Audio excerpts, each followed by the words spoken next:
Dual language colleagues, this hashtag Medina Monday message is a call to action for all of us, myself included. So if you are a dual language teacher, a campus leader, a district administrator, if you're the superintendent, if you work in a BOCES or a county office of education or a region center, if you serve at the state level in the state's Department of Education agency, if you are a language researcher, if you're somebody who facilitates professional learning or job-embedded coaching or technical support to dual language programs, honest, transparent question.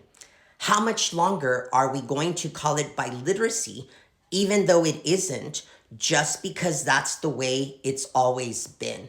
Now, most schools and districts that offer dual language bilingual education programming around the country allow and offer students an opportunity for grade level instruction in all content areas on a regular basis.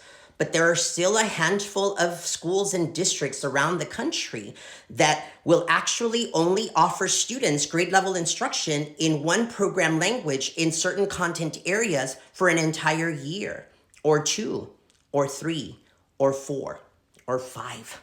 Or 6. Now we're talking about an elementary dual language bilingual education language allocation plan that in reality doesn't offer biliteracy instruction, but rather two monolingual programs working side by side with a hope and a prayer that somehow through cross-linguistic work, students will be able to language the concepts that they learned equally well in both program languages. So what does that look like, Dr. Medina? I know that there are some of you that are thinking, but we have a 90-10 program or an 80-20 program. So for those of you, of course, you're going to facilitate instruction in the language of the home in those early childhood grades. But by the time that that 90-10 or 80-20 program becomes a 50-50 program, which usually happens by 3rd or 4th grade, then students should be receiving grade level instruction in all content areas in both program languages. Obviously, for those of you that serve in 50-50 programs, that would start from the beginning of that child's experience and entry into that dual language program. Now, for those of you that are thinking, but Dr. Medina, we have Fridays or Wednesdays to do cross-linguistic work, or, we do cross-linguistic work at the end of the unit. That's great. But cross-linguistic work does not replace biliteracy instruction.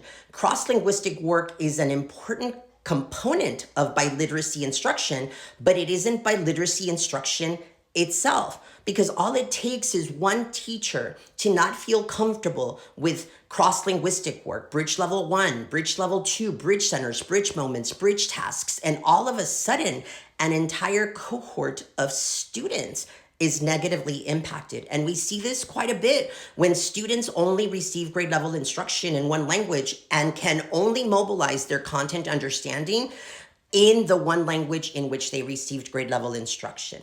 And so my plea to us in the field is that we actually consider what is best for students. I know that sometimes pay and state assessments play a role in this conversation, but ultimately, we're good people. We entered the world of dual language because we want to chip away at systems that continue to marginalize culturally and linguistically diverse student communities. And this is one of those conversations that for some reason we've just not engaged in fully.